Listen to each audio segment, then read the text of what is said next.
एक है, अनी है, अनाम है, यानी उनका कोई नाम नहीं, अलग है, कोई लग नहीं सकता, अगम है, उसको कोई गम नहीं होता।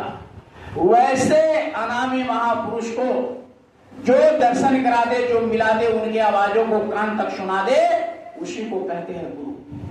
आज गुरु पूर्णिमा, इस पूर्णिमा आषाढ़ की पूर्णिमा है।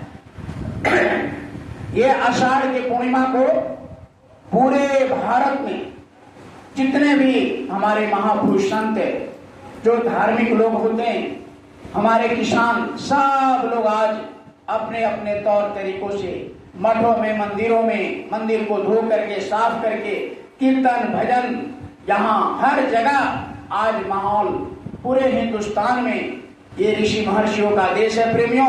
सब माताएं बहनें आज हर जगह एक माहौल बना करके और उस मालिक को याद करते हैं। गुरु इसलिए लग गया प्रेमियों कि गुरु के बिना उस परमात्मा को कोई पा नहीं सका, गुरु के बिना उस मालिक को कोई दर्शन नहीं कर सका, बिना गुरु का यानी भगवान का आता पता भी नहीं चल सकता। इसलिए गुरु की जरूरत होता है। गुरु बिना, कहा गया कि गु मीन्स अंधकार और रू मीन्स प्रकाश। गुरु का मतलब हुआ कि अंधकार से प्रकाश में जो लाते। अब ये अंधकार दुनिया वाला नहीं, यानी ऐसा प्रकाश, ऐसा जो ज्ञान का अंधेरा है हमारे अंदर, जो हमारे अंदर अज्ञानता फैला हुआ है, ज्ञान खत्म है, उस ज्ञान को हमारे अंदर डाल दे, अज्ञानता को दूर कर दे। जैसे आंख को बंद करते हैं तो दोनों आंखों के बीच में काला काला दिखाई देता है, उसी काले को, उसी अंधेरे में जो प्रकाश भर दे अखंड, जिसको गोस्वामी जी महाराज ने दर्शन किया, उनके गुरु महाराज ने जब दर्शन कराया तो उस प्रकाश को उन्होंने क्या कह दिया, प्राण प्रकाश जरे दिन राती, नहीं चाहिए दिया घृत बाती। यानी उस प्रकाश को पाने के लिए हमको कोई तेल की, कोई बत्ती की कोई आवश्यकता नहीं होता है। उस प्रकाश के लिए हमको ज्ञान की आवश्यकता होता है, गुरु की आवश्यकता होता है। जब गुरु दर्शन होगा, जब गुरु से मिलेंगे प्रेमियों, वो प्रकाश हमारे अंदर भर जाएगा, अज्ञानता दूर हो जाएगा। यानी वो जो शब्द है, शब्द जैसे इस घट में उतरना शुरू होता है, प्रकाश अंदर फैल जाता है। इसी को मोहम्मद साहब ने कहा नूरे इलाही, और इसी को जब ईसा मसीह ने साधना किया और जब उस गुरु के पास गए और गुरु का जब दर्शन हुआ तो उन्होंने कहा कि डिवाइन लाइट, डिवाइन कहते हैं कि जिसको खंडित नहीं किया जा सकता, लाइट मीन्स प्रकाश कहते हैं। वैसा प्रकाश जो जिसका खंडन नहीं किया जा सकता है, जिसको धूमिल नहीं किया जा सकता है, उसकी तुलना कोई दुनिया के कोई एकदम बम भी नहीं कर सकता, वैसे प्रकाश को कहा गया कि परम प्रकाश। प्रेमियों, ये सूर्य निकलता है ना, करोड़ों सूर्य इस आत्मा के सामने कुछ नहीं है। करोड़ों सूर्य, एक सूर्य निकलता है, कितनी गर्मी होता है, जून के महीने में कितनी गर्मी, तो ऐसे करोड़ों सूर्य इस एक आत्मा का मुकाबला नहीं कर सकते। वैसे गुरु होते हैं कि ये ऐसे परम प्रकाश को यानी आत्मा का साक्षात्कार करा दे, वही गुरु होता है। और वैसे इस दुनिया में प्रेमियों झुंड के झुंड नहीं होते, शेर का झुंड नहीं होता है, लेकिन रहते बराबर हैं। यहाँ संत दो तरह के होते हैं। पहला, एक होते हैं गुप्त संत, वो गुप्त रूप से इस सृष्टि को चलाते हैं, गुप्त रूप से यानी जीवों का कल्याण करते हैं, गुप्त रूप से अपने जीवों को संभाल करते रहते हैं। लेकिन एक प्रकट संत होते हैं।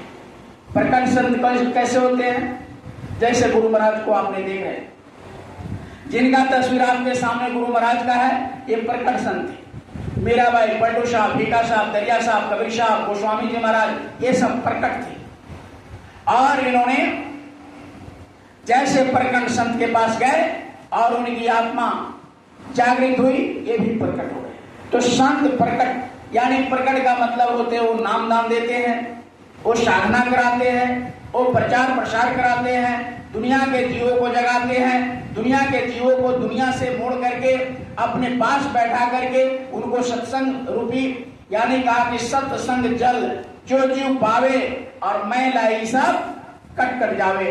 यानी जितने कर्मों का मैल होता है ऐसे ऐसे प्रकट संत बुलाते हैं, अपने पास बैठाते हैं, सत्संग के जल से उसको धो करके नहवा करके और उस आत्मा को साफ करके और फिर मालिक के घर और मालिक से मिलाप कराते हैं। तो वैसे संत को प्रकट संत कहते हैं। वो दुनिया में आते हैं, अपना जलवा फैलाते हैं। जैसे सबसे पहले कौन है? कबीर साहब आए। कबीर साहब आए और उन्होंने इस दुनिया में, इस संसार में आकर के पहला संत हुए। पहला संत उधर बैठे लाइन में, प्रथम संत सदगुरु कबीर साहब आए और उनके पहले कोई संत नहीं थे। ऋषि थे, साधु थे, जोगी थे, जोगेश्वर थे, लेकिन संत नहीं थे। संत कहते किसको है?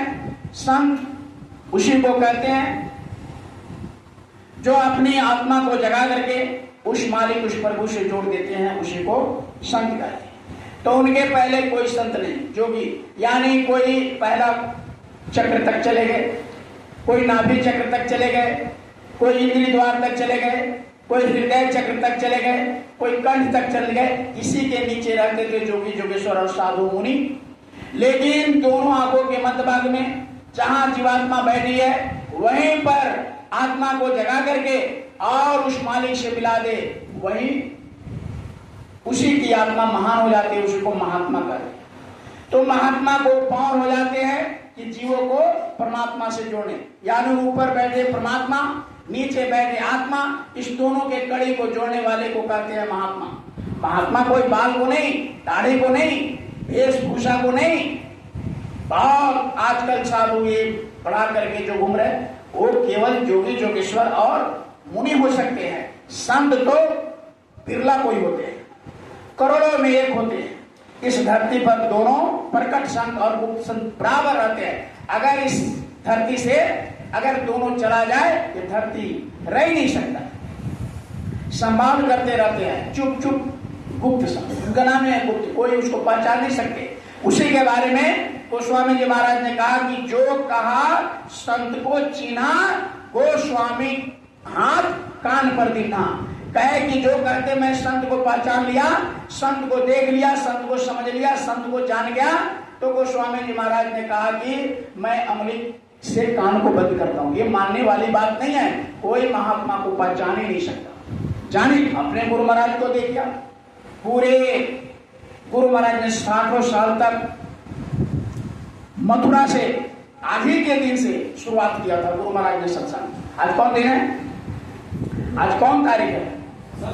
सब बोलो, सब बैठने आया, बोलो बोलो, सब बोलो। लग रहा है बारात आया।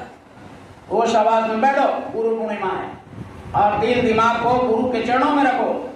घर पर है तो दुनिया के फेर में, यहाँ भी आए तो दुनिया के फेर में, मन को यहीं बांध कर गुरु के चरणों में रखिए। तब सत्संग की एक एक बात, सत्संग में बैठा कैसे जाता है, सुना कैसे जाता है, ये सब रहने का नहीं समझो। नहीं तो एक भी वचन पले नहीं पड़ेगा और सीधे नरकों में जाओ। सत्संग में आकर भी नरकों में चले जाओगे। कैसे?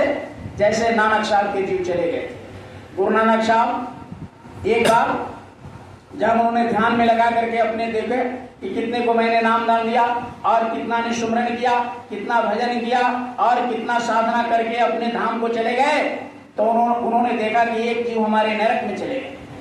भाई उसको तो नाम दान मिला था। बहुत सत्संगी को भ्रम है कि मैं नाम दान ले लिया, मैं सेवा करता हूँ, मैं काफले में घूमता हूँ, मैं भंडारा बनाता हूँ, मैं आश्रम पर बहारता हूँ, झाड़ू लगाता हूँ, मैं नहीं पा रहा।